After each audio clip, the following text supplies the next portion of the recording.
Hola, nosotros vamos a hablarles sobre la designación de árbitros conforme al reglamento de ICDR. Para esto tenemos a Carlos Martínez Betanzos y a Juan Pablo Moyano. Los dos trabajaron en ICDR, pero quisiera que antes de empezar nos platiquen sobre su experiencia en ICDR.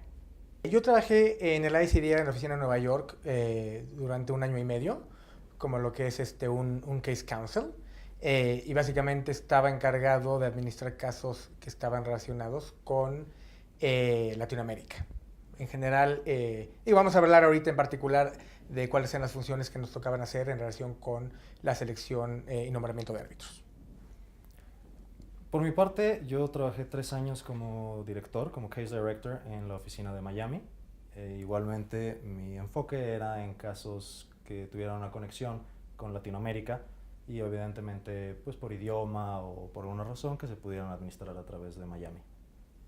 Gracias. Yo soy Cecilia Flores, tengo mi boutique de solución de controversias y he trabajado de manera muy cercana con ICDR, puesto que anteriormente, al desempeñarme como secretario general de Canaco, pues colaborábamos en la promoción, en la difusión del arbitraje con Steve y con Janet.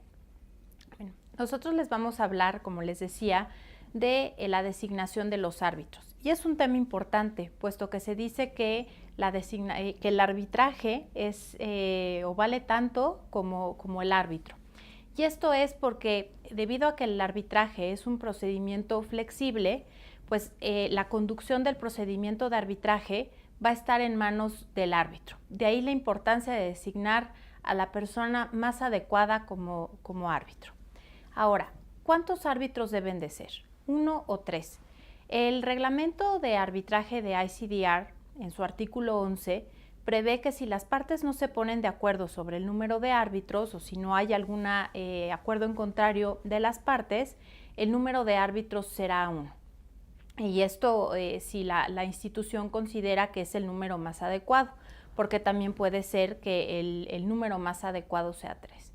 ¿Y de qué depende todo esto? Bueno, 1 o 3, o incluso pudiera ser otro número, pero pensando en que sea impar, puesto que si fuera un número par nos podríamos ver en un deadlock a la hora de la toma de decisiones.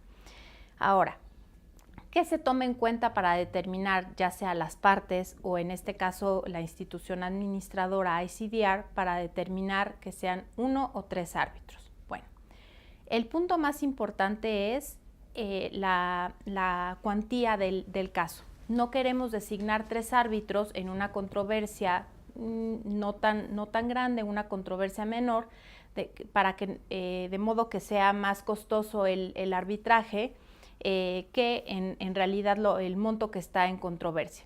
Por eso ese es el primer elemento que hay que tomar en cuenta. También hay que tomar en cuenta si se trata de un arbitraje nacional o internacional.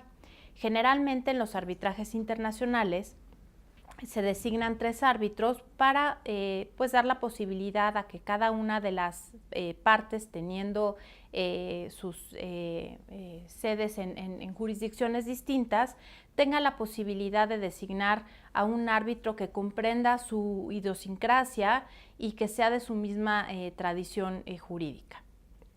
Ahora bien, otro elemento importante tratándose de 3 árbitros es que se van a complementar. Si se designan personas que tienen cualidades distintas, capacidades distintas, pues se complementarán en el procedimiento de arbitraje. Estos serían los elementos principales que se toman en cuenta. Los resumo, sería la cuantía, la complejidad, básicamente. Decimos, si se trata de una controversia menor, lo ideal es que se designe un árbitro. Y ahora los dejo para tratar sobre la designación de árbitros. Muchas gracias, Ceci.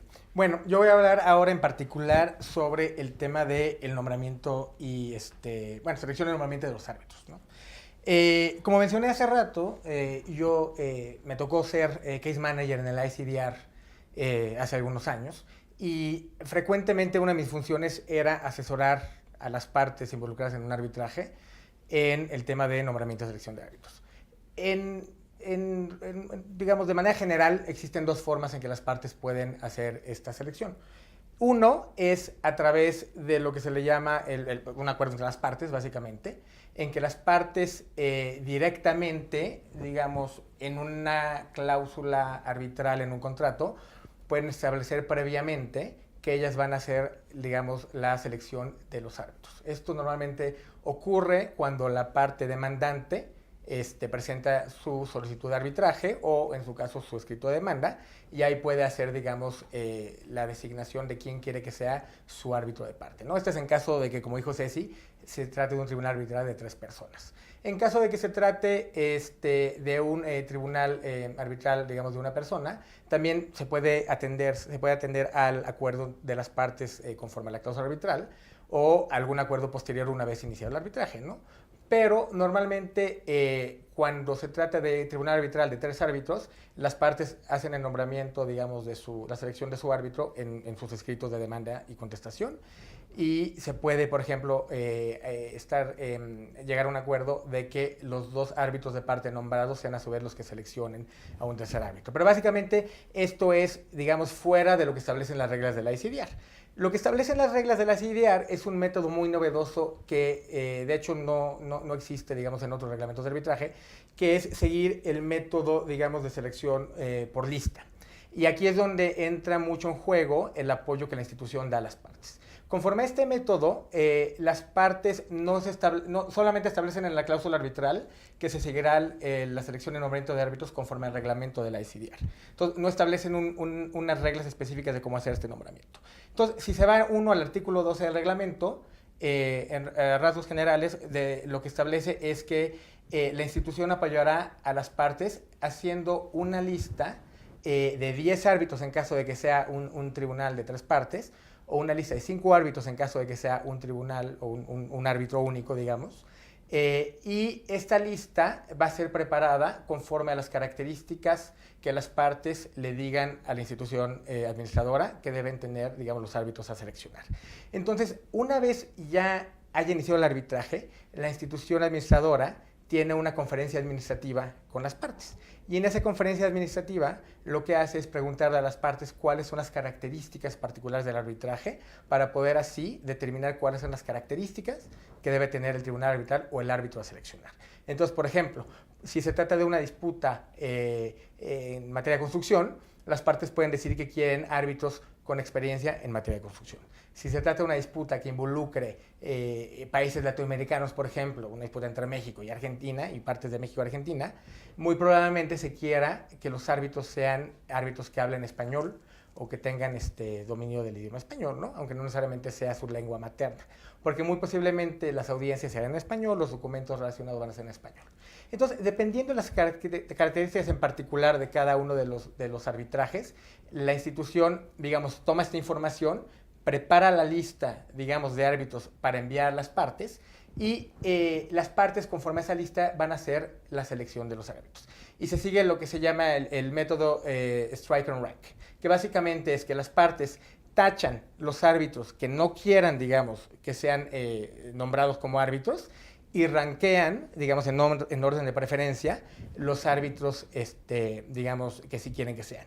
Y dependiendo el ranking que le den las dos partes a esta lista, con eso se suman, digamos, los puntos, y el que tenga mayor puntaje, entonces se va a hacer él o los árbitros seleccionados. Entonces, es un método, además, que ayuda mucho a las partes a eliminar el riesgo de que haya comunicaciones ex parte con los árbitros que puedan llegar a una posterior intento de recusación de alguno de los árbitros por alguna especie de vallas que puedan tener los árbitros seleccionados por las partes, que puede ser uno de los riesgos de que sea la selección por el método de selección por acuerdo de las partes.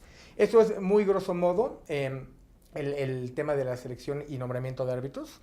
Ahora le voy a pasar la palabra a Juan Pablo y si no tendremos unos comentarios finales después. Gracias, Carlos.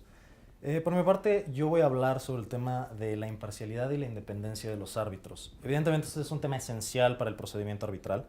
Bajo el reglamento de ICDR, los árbitros tienen que ser neutros, tienen que ser imparciales e independientes en todo momento. Esto es una obligación constante que se establece en el reglamento y que conlleva, a su vez, una obligación necesaria de revelación de posibles conflictos de interés que existan respecto a los árbitros. Por lo mismo, la obligación de revelación, al ser constante, no solo se desahoga al momento de nombramiento, sino que también continúa en el momento de que pueda surgir alguna duda sobre un conflicto de interés. Entonces, ¿qué tipo de revelaciones se deben de hacer y cómo se deben de hacer?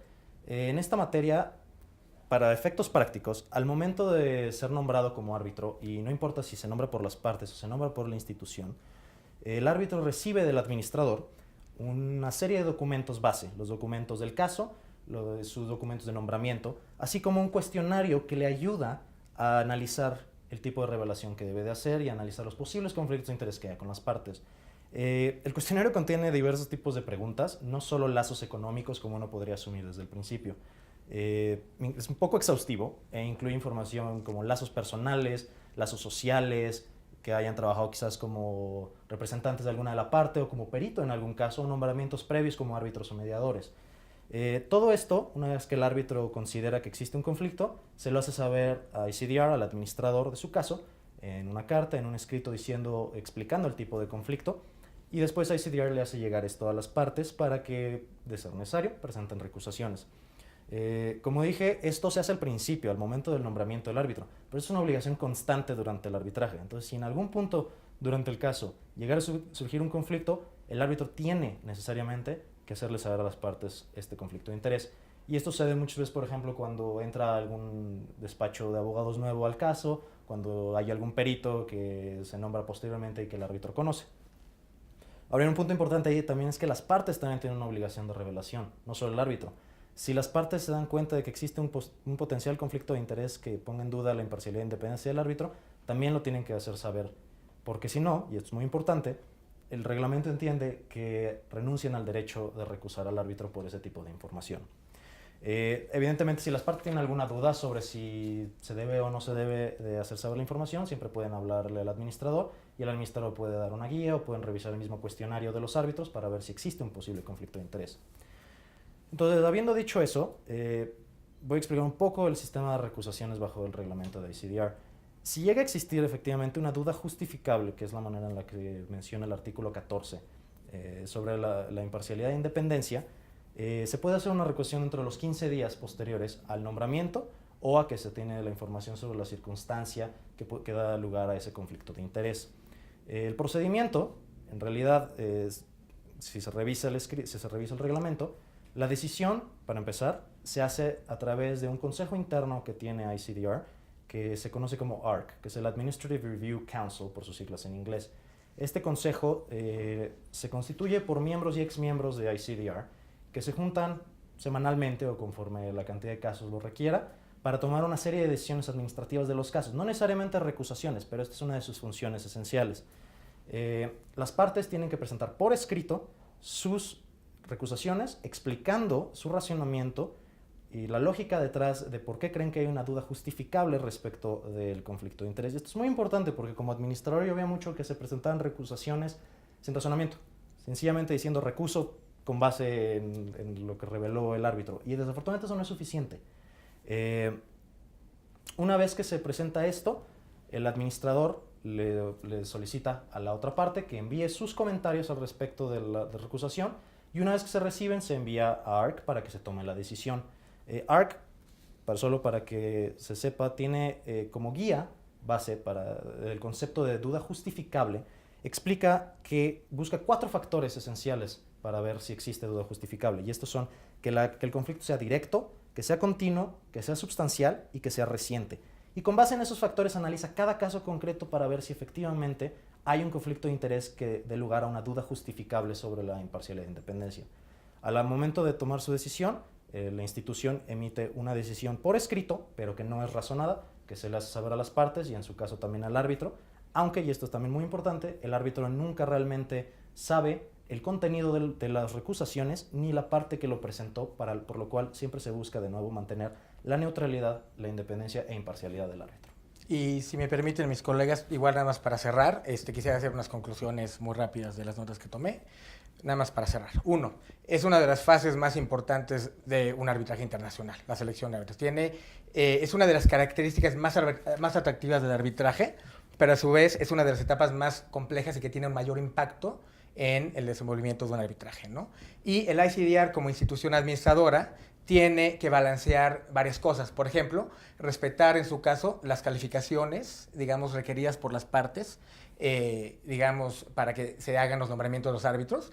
Además, tiene que asesorar y guiar a las partes en relación con los potenciales revelaciones y conflictos, como estaba hablando Juan Pablo, y cualquier cuestión relacionada con debido proceso, ¿no? Es muy importante para que al final tengamos un laudo válido. Y finalmente, o sea, el ICDR es una institución que tiene un compromiso hacia la eficacia y la integridad del procedimiento arbitral y básicamente un compromiso con el sistema de resolución de disputas. Y esto precisamente porque el arbitraje es tan bueno como el árbitro. Muchas gracias.